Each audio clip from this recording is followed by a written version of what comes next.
30편 1절에서 12절까지의 말씀입니다.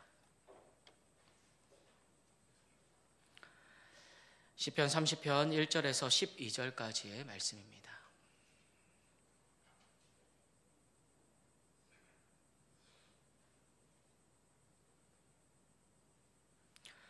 이 시간 함께 하나님의 말씀을 봉독하시겠습니다. 여호와여, 내가 주를 높일 것은 주께서 나를 끌어내사 내 원수로 하여금 나로 말미암아 기뻐하지 못하게 하심이니이다. 여호와 내 하나님이여, 내가 주께 부르짖음에 나를 고치셨나이다. 여호와여, 주께서 내 영혼을 수월에서 끌어내어 나를 살리사 무덤으로 내려가지 아니하게 하셨나이다. 주의 성도들아, 여호와를 찬송하며 그의 거룩함을 기억하며 감사하라.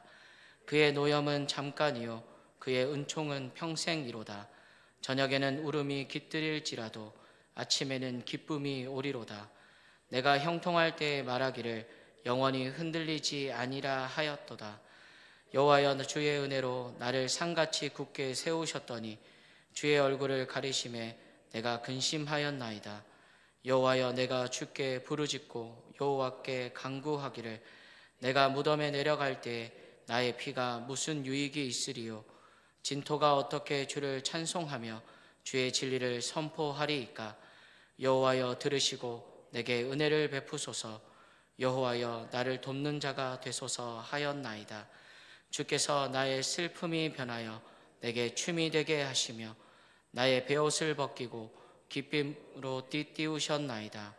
이는 잠잠하지 아니하고 내 영광으로 주를 찬송하게 하심이니 여호와 나의 하나님이여, 내가 주께 영원히 감사하리이다. 아멘. 오늘도 하나님을 사랑하는 마음과 예배를 사모하는 마음으로 이 자리에 나오신 여러분들을 환영하고 축복합니다. 이 귀한 예배 시간에 하나님의 은혜와 사랑을 누리는 귀한 시간이 되실 수 있기를 간절히 소원합니다. 오늘 시편의 저자인 다윗은 하나님께 감사의 찬양을 드리고 있습니다. 이 시간 본문의 말씀을 통해서 다윗이 하나님을 찬양하고 있는 이유와 우리에게 주시는 하나님의 은혜와 교훈은 무엇인지 함께 살펴보도록 하겠습니다. 먼저 2절에서 3절 말씀에서 다윗은 이렇게 고백을 하고 있습니다. 여호와 내 하나님이여, 내가 주께 부르짖음에 나를 고치셨나이다. 여호와여, 주께서 내 영혼을 수월에서 끌어내어 나를 살리사 무덤으로 내려가지 아니하게 하셨나이다. 이 말씀을 보면 다윗은 죽음에 이르는 불치병을 얻은 것 같습니다. 다윗의 대적들은 불치병으로 인해 다윗이 죽는 것을 당연하게 여기고 있었습니다. 다윗은 이 모든 상황이 절망적이었을 것입니다. 더 이상 희망이란 찾을 수 없는 상황에 놓여 있습니다. 그런데 다윗은 죽음의 문턱에 가까워진 절망적인 상황임에도 불구하고 소망을 버리지 않고 하나님께 먼저 부르짖었습니다. 이제 어떻게 되었을까요? 하나님께서는 다윗의 부르짖음을 들으시고 그의 영혼을 수월에서 끌어내어 살려주셨습니다. 이러한 은혜를 체험한 다윗은 어떤 기분이었을까요? 아마도 말할 수 없을 정도로 기뻤을 것입니다. 이러한 하나님의 은혜를 체험한 다윗은 이제 하나님을 높이겠다고 다짐합니다. 우리도 삶을 살아가다 보면 희망이 보이지 않는 어려움들을 경험하게 됩니다. 대적들로 인한 위기, 그리고 질병으로 인한 위기, 경제적인 문제로 인한 위기 등등 수많은 위기들을 만나게 됩니다. 이러한 때에 우리는 절망을 경험하고 쉽게 좌절하게 됩니다. 왜냐하면 아무리 찾아도 희망의 빛은 보이지 않고 절망의 어두움만이 가득해 보이기 때문입니다. 이러한 위기 가운데 우리는 어떻게 해야 할까요?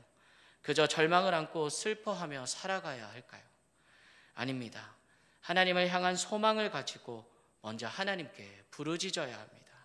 그것도 이 위기의 상황을 하나님의 극적인 은혜를 체험할 수 있는 기회로 삼아서 좌절하기보다 소망을 가지고 하나님께 간구해야 합니다. 그랬을 때 우리 하나님께서는 우리의 부르짖음을 들으시고 우리를 수월과 같은 절망에서 건져내 주실 것입니다. 우리의 눈으로 보기에는 위기가 절망적일지라도 하나님의 눈으로 보시기에는 이 위기는 아무것도 아닙니다. 하나님은 원하시면 언제든지 상황을 역전시키실 수 있는 능력을 가지신 분입니다. 이러한 하나님의 은혜를 소망하며 절망의 위기에서도 좌절하고 슬퍼하기보다 먼저 하나님께 나아가 부르짖는 성도님들이 되시길 간절히 소원합니다. 계속해서 6절에서 7절 말씀을 보면 다윗은 행복할 때 어떤 모습이었고 또 그로 인해서 어떠한 상황에 처해지게 되었는지 고백하고 있습니다. 6절에서 7절 말씀입니다. 내가 형통할 때에 말하기를 영원히 흔들리지 아니하리라 하였도다. 여호와여 주의 은혜로 나를 상같이 굳게 세우셨더니 주의 얼굴을 가리심에 내가 근심하였나이다. 다윗은 하나님의 은혜로 인해서 형통한 삶을 누리고 있을 때 착각 속에 빠져 있었습니다. 그것은 지금 자신이 누리고 있는 이 모든 형통함이 하나님의 은혜로 된 것이 아니라 자신의 힘과 능력으로 된 것이라는 착각이었습니다. 6절 말씀에 보면 영원히 흔들리지 아니하리라는 구절이 있는데요. 이 말은 당시 악인들이 즐겨 사용하던 어구였습니다. 다윗은 자신의 힘과 능력으로 비롯된 형통함이 산과 같이 굳건하다고 자만하고 있었습니다. 사실 이 모든 것은 하나님의 은혜 때문이죠. 하지만 다윗은 이러한 하나님의 은혜를 망각하며 살아가고 있었습니다. 그리고 이것이 영원히 지속될 것이라고 생각했습니다. 그렇게 다윗의 착각으로 인한 자만은 하나님의 외면을 불러오게 되었습니다. 그리고 그가 누리던 모든 형통함은 한순간에 와르르 무너져 버리고 불행이 찾아오게 되었습니다. 그때부터 다윗은 근심하게 됩니다. 하나님의 외면은 하나님의 부재하심을 체험하게 되는 것입니다. 이렇게 하나님의 부재하심을 체험하게 되었을 때 다윗은 무엇을 할 수 있었을까요? 자신이 그토록 자랑했던 힘과 능력으로 할 수 있는 것은 아무것도 없고 오로지 하나님께 엎드려 부르짖고 간구하는 것 외에는 할 수 있는 것이 없었을 것입니다.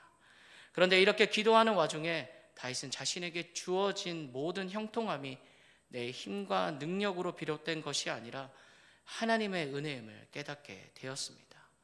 우리도 마찬가지입니다. 우리가 생각하는 형통한 삶은 다 다릅니다. 하지만 이러한 형통의 때가 가장 위험한 때입니다. 우리에게 어려움이 찾아오게 되면 하나님을 의지하려고 하기 때문에 오히려 안전할 수가 있습니다.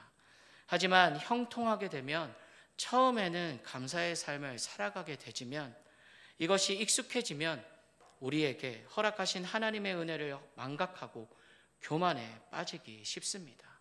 그래서 우리에게는 형통한 때가 더 위험한 때인 것입니다.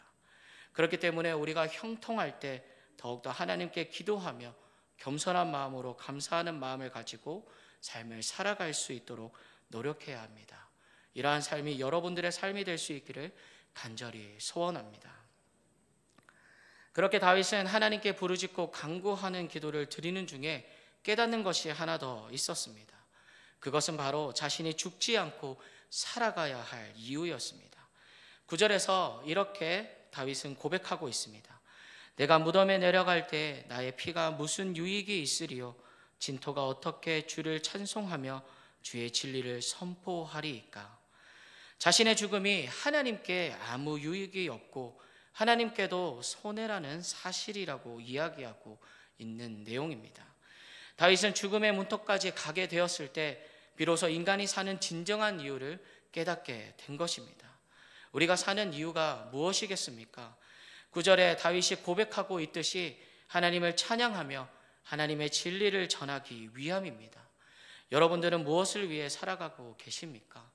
돈이나 명예나 또 세상이 가치 있게 생각하는 것들을 위해서 살아가고 있지는 않습니까? 하지만 우리가 살아가는 이유는 하나님을 찬양하며 하나님의 진리를 많은 사람들에게 전하는 것입니다.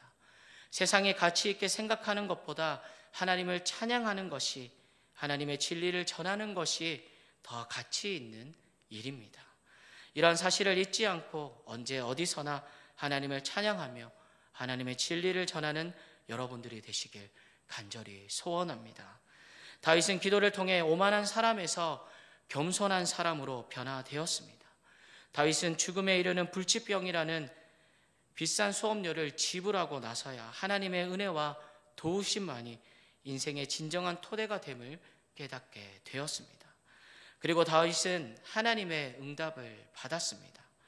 다윗의 슬픔은 변하여 춤이 되었고 하나님께서 베옷을 버리고 축제의 의복으로 갈아입혀 주셨다고 고백하고 있습니다. 여기서 변하여라는 이 말은 히브리어 동사로 하파크라고 하는데요. 이것은 현존하는 모든 상태가 근본적으로나 완전하게 전환된 것을 뜻합니다. 이 모든 일은 하나님께서 전적으로 그의 삶에 개입하셔서 이루어진 것입니다. 이제 다윗은 슬픔과 애통 그리고 참회의 주인공에서 완전히 벗어나 감사와 기쁨의 주인공이 되었습니다. 다윗은 5절에서 이렇게 고백하고 있습니다. 그의 노염은 잠깐이요 그의 은총은 평생이로다. 저녁에는 울음이 깃들일지라도 아침에는 기쁨이 오리로다. 우리에게 다가온 절망의 시간이 그리고 하나님의 부재하심이라는 고통이 다른 평범한 시간들보다 오랜 시간처럼 느껴지는 이유는 그 고통이 도드라지기 때문입니다. 하지만 우리에게 주어진 고통이 하나님께서 때때로 우리에게 화를 내시는 것처럼 느껴질 수 있지만 우리의 일생은 언제나 하나님의 은총 가운데 있다는 사실을 기억하시길 바랍니다. 고통 가운데서도 그 고통을 뛰어넘어 하나님의 은총을 발견하고 밤새도록 흘리는 눈물을 넘어서서 기쁨을 차지하며 또 이 모든 것들을 나와 함께 하시는 하나님께서 이루어 주실 것을 소망하시길 바랍니다. 그리고 더 나아가 겸손한 마음으로 하나님을 찬양하며 하나님의 진리를 전하며 하나님의 은총은 평생임을 고백하며 살아가시는 성도님들이 되시길 간절히 소원합니다. 이 시간 함께 기도하며 나아가기를 원합니다. 이 시간 말씀을 생각하시면서 기도할 수 있기를 원합니다. 하나님, 언제나 우리를 향하신 그